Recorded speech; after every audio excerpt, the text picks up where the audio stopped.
One weekend, the spotlight shining bright on the next generation of esports superstars. A huge opportunity for up-and-coming gamers to showcase their talents to the world.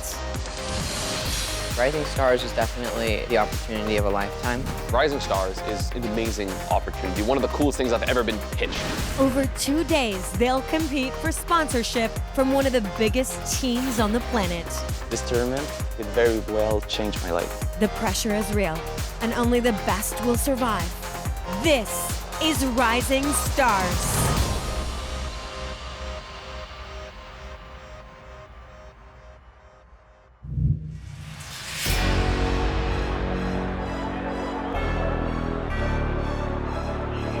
Day 1. Nearly 1,000 unranked and unsigned Smash Bros. Ultimate, Melee, and Fortnite players show up to prove they have what it takes. The goal is simple: find a rising star for each game. This new kind of tournament comes with huge opportunity. A sponsorship from Luminosity, one of the most respected orgs in the world. The philosophy behind Rising Stars is really to give opportunity to young, undiscovered, hidden gems. You know, we want to find those people who are kind of unknown, undervalued, but incredible talent. We want to give them the opportunity to rise to the big stage. We want to be part of that journey, allowing them to become a new celebrity. The commitment to helping young talent starts by bringing in some of the best players in the world to serve as Rising Star mentors. That includes Smash Melee legend, Hungrybox. He's damn good at the game. I know he catches a lot of flack, but every time I've gotten to sit down and play him, he's always been really respectful as a competitor. Hungrybox is one of the best players in the world. He's also considered one of the game's biggest villains. Sometimes you fall into a narrative because it's necessary for it to be so. I'm also seen as a villain, I guess probably because of my personality.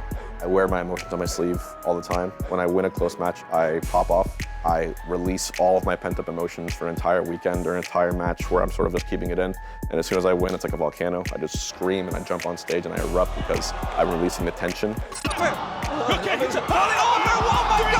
God, H-Box with the read. He's always in position for that. Do I want to be the villain? I never really have, but if it keeps my game alive, you know, it is what it is. Gameplay has begun. Nearly 1,000 total hopefuls are in a pool that will lead to eliminations, final brackets, and one Rising Star champion for each game. The mentors are making their presence very well known, especially the very confident ESAM. I became the best Pikachu, I became the best in my state, I became one of the best on East Coast, and I was like, oh, like, I'm really good. ESAM is someone that I always think that I can beat. I'm godlike. One local Smash player who is expected to go deep into the competition this weekend is 15-year-old Riddles. Riddles, a breakout player in Canada in Ultimate, such a young player, and I'm a big fan. I love watching Riddles play. I sort of entered this competition because, you know, it's the major tournament here in Canada, one of the only few. I want to prove myself. I wanted to just win. I need to see Riddles keep the combos up if he wants to pull off this victory. I mean, he's already well on his way. Oh my goodness, take the bite out of that though, sir. Well, I started playing Smash when I was 5 years old. It just feels so weird saying that my first Smash game is Brawl on the Wii, but it was pretty fun. Then Smash 4 came and just went on from there. Day 1 action continues for all 3 games. And while Smash Bros. Ultimate and Melee have attracted an incredible number of hopefuls, the Fortnite tournament is by far the biggest. Like everyone, Fortnite player The Hicks has a very personal reason for being here. So I was born with a very rare disability. It's called arthrogryposis. A lot more added to it. If you look it up on Google, it's best to just type in hook joint. I grew up in Sick Kids Hospital, the one hospital that I grew up in that I spent my good 1, 2, 3, 4, 5, maybe 7 years in. Whatever the system that they had hooked up to the TV was really like more of an escape than anything else. It took my mind off of being in Sick Kids. It took my mind off of a lot.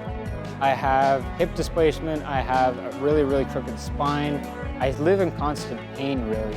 It really is hard to just be one of those people who has a disability who then spends their life looking for somebody to look up to. I want to be more of a role model for people with disabilities and I definitely want to win this. Competing on a big stage is pressure enough. But these Fortnite players are also facing the uncertainty of a surprise patch released just hours before the tournament. That includes Carol, one of the few women in the competition.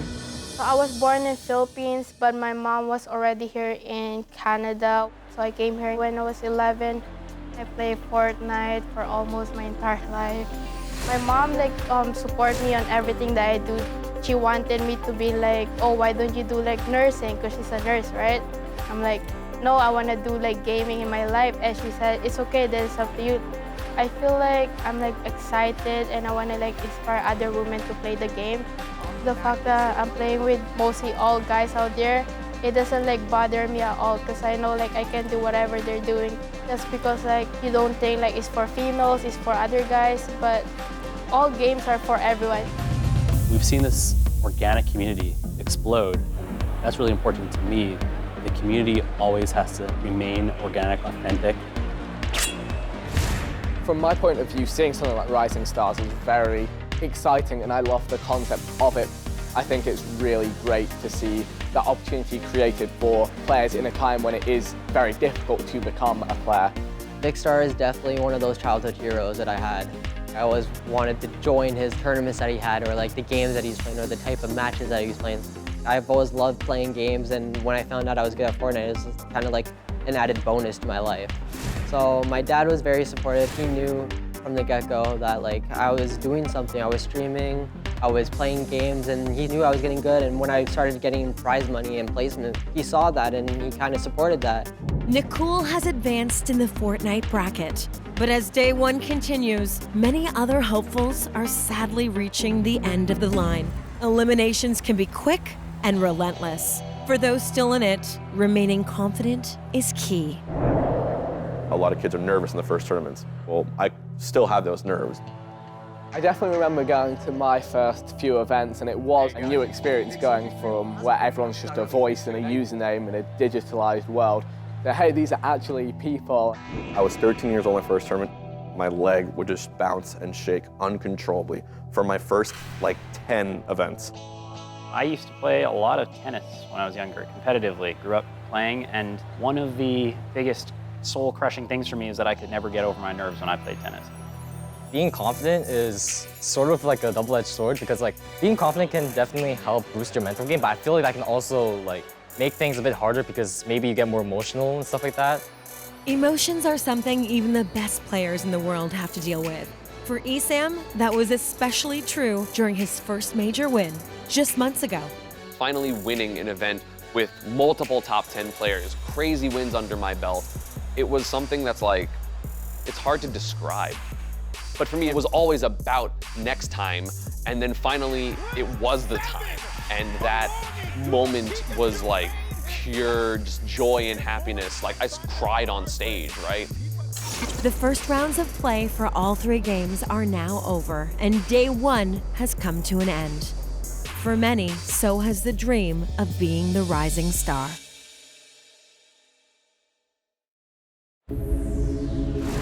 For the hopefuls who live to fight another day, it's time for a real gut check.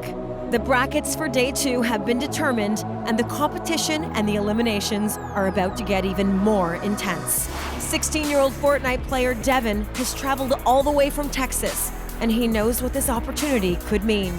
Even his mom is feeling the pressure. I mean, yesterday he came in and I had no idea what to expect. I didn't know if he was going to freeze under the exposure and do nothing, but instead he won both of his games, and it was amazing. And then the question is, can he come back and do that today? His two big wins on day one caught the attention of event organizers. I met Devin and his mom last night. You could tell that this wasn't just a small thing for them, like a side hobby. This was his dream. So I wished him good luck. I thought it would be cool if he won, and they seemed really convinced he would. Devin and Nicole continue to battle through the Fortnite bracket. Over at the Smash Brothers tournament, rising star hopeful Miles, also known as Sunsei, knows that day two comes with added pressure. Sunsei, coming from the Canada region. He is definitely a pretty technical player, but now he's gonna have to face off a very, very tough player. What's the word on Sunsei? If I had to say winning the whole thing, it's pretty slim. I don't mind losing, but I would hate to lose and feel like I played terribly. I'd rather go out there, put it all on the line. Ultimate player Riddles is also putting it all on the line, and he's still feeling very good about his chances. I'm actually, so far I've been playing pretty good. I haven't dropped a game. I'm in top 48 winners, so I am pretty confident. Back at the Fortnite tournament, Nicole was able to battle his way into the finals. Making it to finals was definitely a lot. Like, there's a lot of good players that I knew from the Toronto community that was playing in my heat. It meant a lot because, like, even with those great players, I was still able to qualify. Others weren't so lucky. I actually got to the semifinals and we did like 2 games. I was doing like pretty well the first game, but the second game, I think I did really, really bad and I didn't get to the finals. I can say it's not really that disappointing. For me, it's like a new challenge, so now I know what I should improve on. Yesterday, I saw one girl, but I wasn't able to like talk to her because I think she got eliminated like before the semifinals, but it's okay. I'm gonna keep going on and try my best, and hopefully next time I can make it up to the finals. Win or lose, every Rising Star hopeful knows just how important the esports community really is. I think the social factor is something that's a little bit underrated. These tournaments here are the opportunity to meet potential, lifelong friends. I love competing, I love the feeling of winning, but even if you don't, it's such a game full of respect for other players that you can't help but feel in awe at how good everybody else is at the game. For Smasher Black Twins, being a part of Ultimate tournaments has become an important part of who he is. I'm usually very quiet. I was trying to get out of my shell and find a way how to, and Smash tournaments helped me basically be myself more and be more open to others. Smash Ultimate legend Esam knows that esports has given him literally everything. We met just through like the internet. I guess she like replied to my tweets a couple times, and then suddenly I just like started talking to her. So we got engaged last November. I'm so happy. Like, it's crazy to me. Like, not only did playing this video game for fun with my friends and my brother become like something I can make some money at, eventually my career, but then also it literally gave me my love life. Hungrybox also knows that esports can easily become much more than just a playing career. Still going to generate friendships. You're still going to generate experiences, especially being in public areas, maybe playing on a stage in front of people. Little bits of experience that you might use in a future job one day. Esports is actually so widely spread now, whether you're on the production side or staffing or art or competing or commentating, right? So my advice is find your spot because it's waiting for you. Back at Smash Bros. Ultimate, a once confident Riddles has hit a major roadblock. He made it to the semis, but his tournament has now come to an end. I'm kind of disappointed, but we'll keep improving. There's always next time. The Hicks didn't get the results he wanted either, but he knows it's all about regrouping and looking forward. So I'm not upset with how this tournament turned out for me. I'm not going to give up. I will continue playing and I will keep coming back. I'm not done at all. As Smash Play continues, Soonsei and Black Twins are both still in it. They both know that the title of Rising Star is within reach. Black Twins, baby. If you don't know who Black Twins is, after this, now you know. Black Twins ready for it, too. You saw how he didn't jump out preemptively? Oh, and he's gone. He's out of here. 3-0 for Black Twins. Feels good just being able to, compete with the best and the best. Yeah, you can't count out Soonsei, though. He's been doing pretty well for himself. I just want to upset more players, get a little bit more well-known, make the top 100. Over at the Fortnite stage, gameplay is now done. Nicole anxiously awaits the final results. He knows he played well enough to win, but he needs that confirmation. Our 2019 Rising Star Champion Fortnite, Nicole!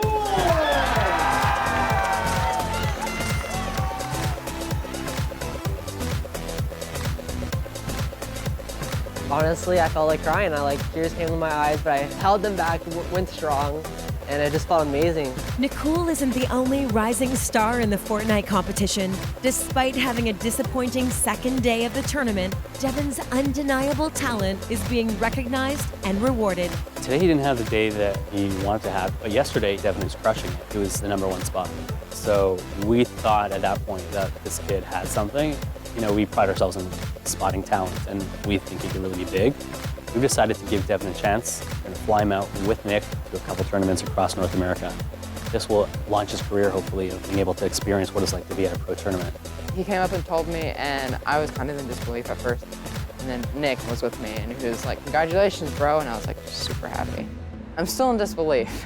I've been trying to get this forever, and the fact that it's actually happening, I don't even know. I think that's so cool of them that even though you didn't come first, they still see talent in people. He deserves it. So I'm very proud of him. The Smash Bros. Ultimate and Melee tournaments also had exciting finishes, especially for new rising stars Black Twins and Sunsei. In Ultimate, please give it up for Black Twins. In Melee, our rising star champion, Sunsei. 3 new rising stars. The first stop on their road to esports glory is a little time with their mentors. Yeah, once you start tasting just, good play versus top players, it's like, I want more of that. So I'm going to try to take the opportunity to go to countries that I usually don't get to go to often. I want to try to go to Europe, Japan, so that way I can make a name for myself and try to get more experience as much as possible. The root of all suffering is expectation. I think that's like a Buddhist quote or something. So just play your game, and if you are good enough, you will get it. You deserve it. And if you're not good enough right now, that doesn't mean you're not going to be good enough later. One loss does not defeat a player. Stick with it, and you have the skills, you will eventually get the results that you want. It might not happen instantly, but that's what makes it so rewarding. Keep your expectations low and enjoy the present as much as you can, and I think you're going to be successful. Each of the rising stars have won a sponsorship with Luminosity, which includes entry into 3 tournaments of their choice. It's an incredible opportunity that will change their lives forever. Melee is a way to express myself personally in a way that I don't really get to in my day-to-day life. I get to go up, play on stage, chase a big dream. It's a very expressive thing for me. It's not really just about winning or losing. I'm very happy for the opportunity of joining Luminosity and able to brand myself throughout the whole world. The fact that I'm able to go out there and prove what I can do as a person and as a player is gratitude is not enough to say how happy I am for this opportunity. This win is basically the start of everything. This is the start of my career, start of my journey. This is just a start for me. Rising Stars 2019 is just the beginning. The future of esports is brighter than ever, and the search for more incredible untapped talent continues next season on Rising Stars.